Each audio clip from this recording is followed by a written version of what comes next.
Sir నమస్కారం sir. నమస్తే. Sir Raj Tarun and Lavanya వీళ్ళిద్దరి మధ్య ఒక వివాదం రావడం మనం చూసాం గత కొంతకాలం క్రితం.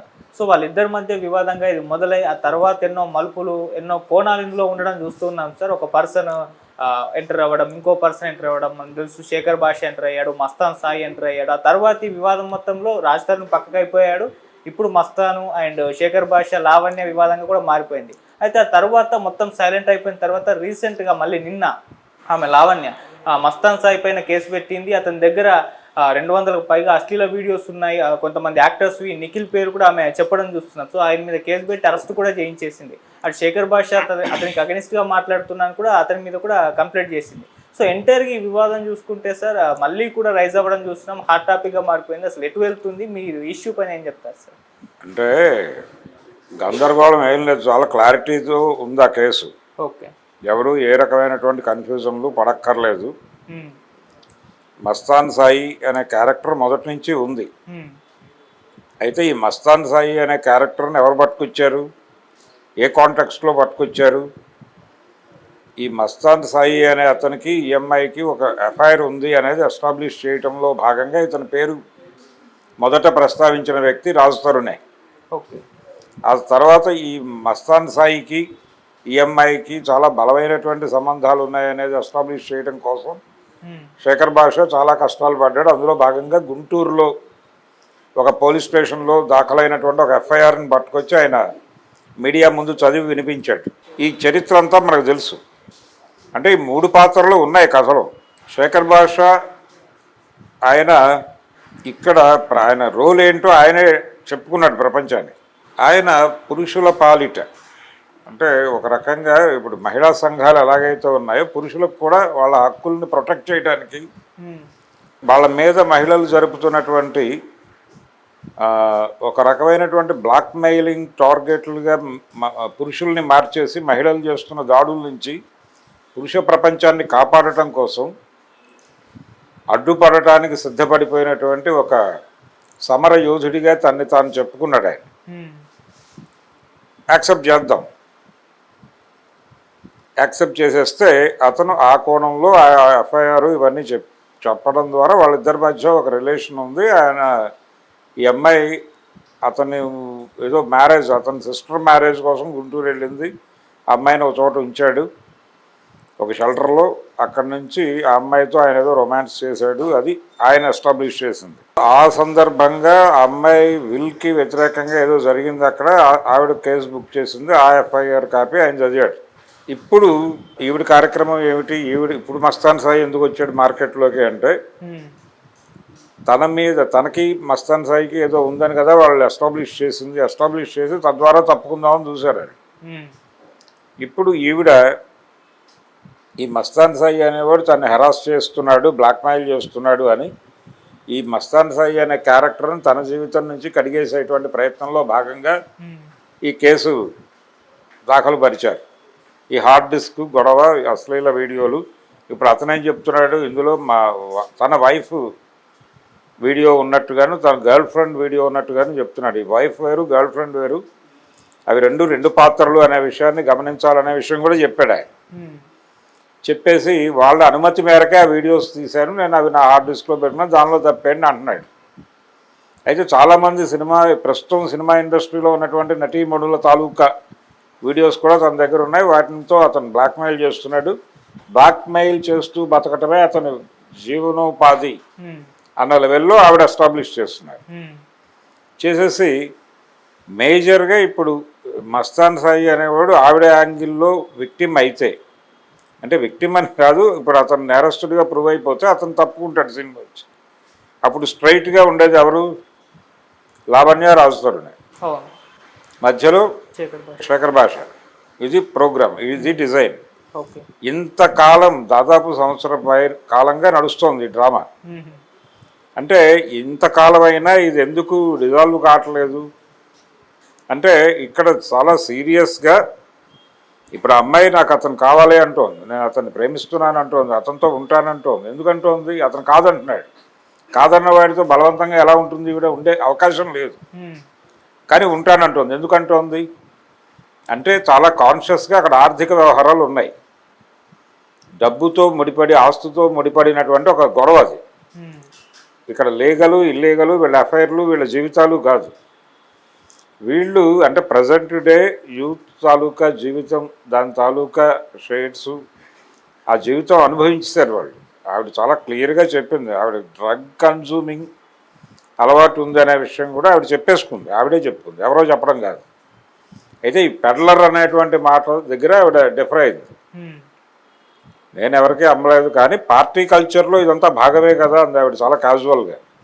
అంటే పార్టీ కల్చరు, జీవితము, ఈ రకమైనటువంటి రిలేషన్స్ ఇవన్నీ క్వైట్ కామన్ అనే పద్ధతిలో చెప్పింది ఆవిడ. ఒక జీవితంలో ఉన్నాం మేము. ఈ జీవితం తెలిసిన వాళ్ళకి తెలుస్తుంది, తెలియనివాడికి తెలియదు. ఈ జీవితంలో ఉన్న సందర్భంగా 12 ఏళ్ల నుంచి మేము కలిసి ఉన్నామని చెప్పింది. మేము 7 ఏళ్ల నుంచే కలిసి ఉన్నామని ఆయన చెప్తున్నాడు. అయితే కలిసి ఉన్నామనే మాట ఇద్దరు చెప్పారు కాబట్టి కామన్గా కలిసి ఉన్న మాట వాస్తవం. వాళ్ళు ఈ కల్చర్లో ఉన్నమాట వాస్తవం. పార్టీ కల్చర్లో డ్రగ్ కన్జ్యూమింగ్ ప్రోగ్రామ్ కూడా ఉంది ఇక్కడ. ఇవన్నీ ఉన్నాయి. ఇవన్నీ నైతిక కోణంలోకి పట్టుకొచ్చి ఇప్పుడు మాట్లాడుతున్నారు. ఈ నైతిక కోణంలో చూస్తే ఇవన్నీ తప్పు. అంటే ఏ నైతికత? వాళ్ళు చెప్తున్నటువంటి పార్టీ లైఫ్ నైతికత వేరు, బయట సమాజంలో ఉన్నటువంటి నైతికత వేరు. ఈ నైతికత కళ్ళజోడు పెట్టుకుని దాన్ని చూస్తున్నారు, అది తప్పు.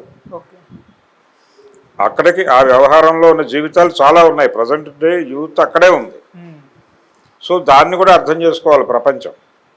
ఆవిడ కలిసి ఉంటాను అంటే కలిసి ఉండడానికి తను సిద్ధంగా లేడు అన్నప్పటికీ ఆవిడ వెంపర్లాడుతోంది, తాపత్రయం పడుతోంది. అంటే వీళ్ళిద్దరూ కలిసి బతికిన రోజుల్లో ఏదో అక్వైర్ చేశారు, ప్రాపర్టీ అక్వైర్ చేశారా, లేకపోతే కామన్ అకౌంట్లు ఏమన్నా ఉన్నాయా, అక్కడ ఏమన్నా డబ్బులు ఉన్నాయా, సంథింగ్ ఉంది అక్కడ.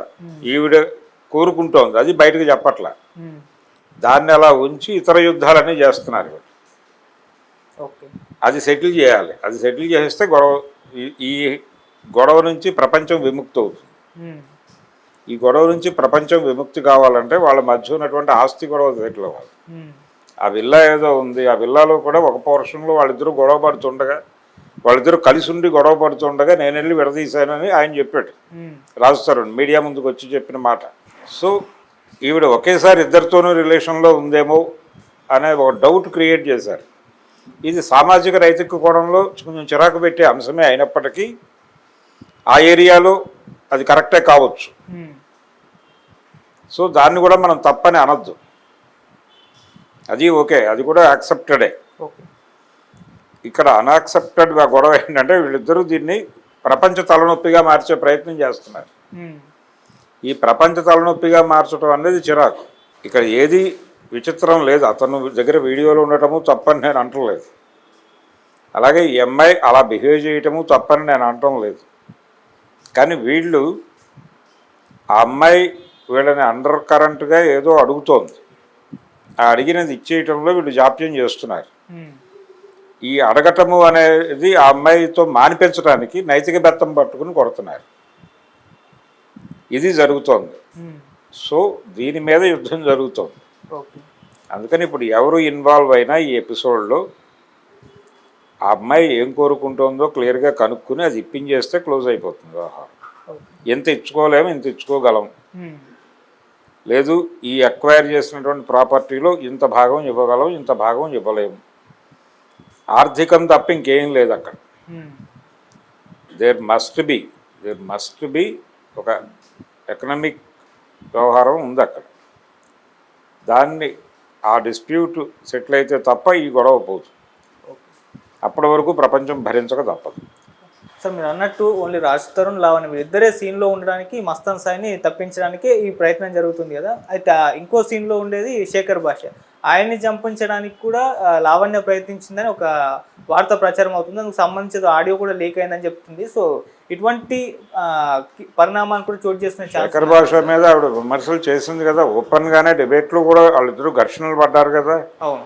ఇప్పుడు అవతల వైపు నుంచి అతను నిలబడుతున్నాడు, అతను పురుష పరిరక్షకుడిగా నిలబడుతున్నాడు. ఆయన పురుష హక్కుల పరిరక్షకుడిగా తన్ని తాను ప్రమోట్ చేసుకుంటూ ప్రొజెక్ట్ చేసుకుంటూ మాట్లాడుతున్నాడు. ఆయన ఆ ఒక్క విషయంలోనే కాదు, ఆయన జానీ వైపు కూడా స్టాండ్ తీసుకుని మాట్లాడాడు. సో ఆ ప్రోగ్రామ్, అతను ఒక ఉద్యమంలో ఉన్నాడని అనుకుందాం. అతను తనకు ఇబ్బందికరంగా మారుతున్నాడు, తన సెటిల్మెంట్కి అతను హర్డిల్, అందుకని అతన్ని టార్గెట్ చేస్తోంది ఈవిడ. ఓకే. అతను తప్పుకోవాలి. ఇప్పుడు శేఖర్ భాషని తొలగించటం ఒకటి, ఈ మస్తాన్ సాయిని ఎలిమినేట్ చేయటం ఒకటి, ఈ రెండు సెటిల్ అయిపోతే అతనితో నేరుగా టాక్స్ జరుగుతాయి. అప్పుడు తన కంట్రోల్లోకి వస్తాడని ఈవిడ నమ్మకం. ఓకే. అందులో భాగంగానే జరుగుతుంది. ఎలాగో అతను ఈ రిలేషన్లో ఈ గొడవ ఇక్కడతో ఆగలేదు, ఇది బాంబేలో కూడా జరిగింది. ఆ మధ్య మాల్వి మల్హోత్రా అనేటువంటి ఆవిడ ఇంటికి వెళ్ళి వీడు గొడవ చేసి రావడం కూడా మనం భరించాం. అవును. సో ఇది నడుస్తున్న డ్రామానే. ఇందులో ఏదైనా ఏ గొడవకైనా ఒక ఆర్థిక గొడవే ప్రధానం. ఒక సెటిల్మెంట్ కావాలి. వాళ్ళిద్దరూ కలిసి ఉన్నటువంటి ఆ 7 సంవత్సరాలు, 12 అని ఆవిడ అంటుంది, 7 ఈయన అంటున్నాడు. పోనీ 7 ఏళ్లే కలిసి ఉంటున్నారు అనుకున్నప్పటికీ ఆ 7 ఏళ్లలో వాళ్ళిద్దరూ కలిసి ఏదో ఎక్వైర్ చేశారు. ఆ చేసింది ఏమిటో చెప్పేసుకుని దానిలో ఎవరి వాటా ఏమిటో తేల్చేసుకుని, ఒకవేళ ఆ విల్లాయే ఇష్యూ అయితే దానిలో ఎవరో ఒకళ్ళు ఒక షేర్ డబ్బులు ఇచ్చేసి సెటిల్ చేసుకుని ఒకళ్ళు ఉంచుకోవాలి, లేదు అమ్మేసి పనిచేసుకుని పారిపోవాలి. ఇది కాకుండా ఇంకేమైనా ఉన్నాయా? చాలా సందర్భాల్లో వీళ్ళ అంటే కలిసి ఉన్న రోజుల్లో, బాగున్న రోజుల్లో వీళ్ళ డబ్బులు వాళ్ళు, వాళ్ళ డబ్బులు వీళ్ళు వాడేసుకుంటారు. అలాంటివి ఏమైనా జరిగినాయా? ఆ రకమైనటువంటి సెటిల్మెంట్లు ఏమైనా ఉన్నాయా? ఇదే గొడవ, అంతకుమించి ఏమీ లేదు. ఆర్థికమే. సార్ వీళ్ళ గొడవ వీళ్ళే. ఓకే. ఇప్పుడు అకారణంగా హీరో నిఖిల్ పేరు ఈ వివాదంలోకి వచ్చింది. అట్లా లావణ్య ఏం చెప్తుందంటే మస్తాన్ సాయి దగ్గర హీరో నిఖిల్కి సంబంధించిన వీడియోలు కూడా ఉన్నాయని చెప్పడంతో ఒక్కసారిగా ఆయన ఇమేజ్కి దెబ్బ పడే విధంగా మాట్లాడేస్తున్నారు. ఇమేజ్కి దెబ్బ అని ఎలా అంటారండి? వాళ్ళందరూ ఒక లైఫ్లో ఉన్నారు. ఆవిడే చెప్పింది పార్టీ లైఫ్ అంది. పార్టీ లైఫ్లో ఉన్నారు ఈ ప్రజలందరూ. పబ్బులలో దాడులు జరిగినప్పుడు దొరుకుతున్నారు కదా వీళ్ళందరూ. డ్రగ్స్ సరఫరా జరుగుతున్నటువంటి పబ్బుల్లో కూడా వీళ్ళ ఆచూకీ ఉంది కదా. ఇప్పుడు ఆవిడెవరు, నాగబాబు గారి కుమార్తె కూడా అక్కడ టచ్చాడినటువంటి సందర్భం మనం చూసాం. సో ఒక కల్చర్ ఉంది, ఆ కల్చర్ని యాక్సెప్ట్ చేయాలి ముందు. అది తప్ప రైటా అనేటువంటి చర్చ తప్పు.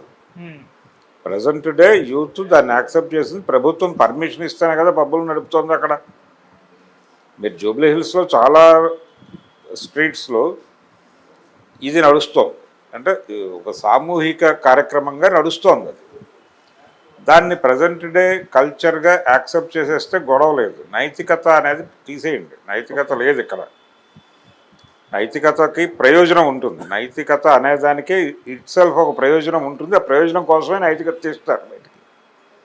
అంచేత నైతిక కళ్ళజోడుతో ఎవరు మాట్లాడినా వాడిని ఎలిమినేట్ చేయాల్సిన అవసరం ఉంది. ఏది నైతికం కాదు. ఎవరికి ప్రతి ఒక్కళ్ళకి వాళ్ళ నైతికత వాళ్ళకు ఉంటుంది. వాళ్ళ సెల్ఫ్ ప్రోగ్రామ్ ఒకటి ఉంటుంది, దాన్ని గౌరవించాలి. అదేదైనా నీకు నచ్చకపోవచ్చు, నీకు నచ్చకపోయినా వాళ్ళ పర్సనల్ లైఫ్ నువ్వు యాక్సెప్ట్ చేసి తీరాలి, గౌరవించాలి దాన్ని. నేను అనుకున్నట్టు వాళ్ళు లేరు అనే హక్కు నీకు లేదు.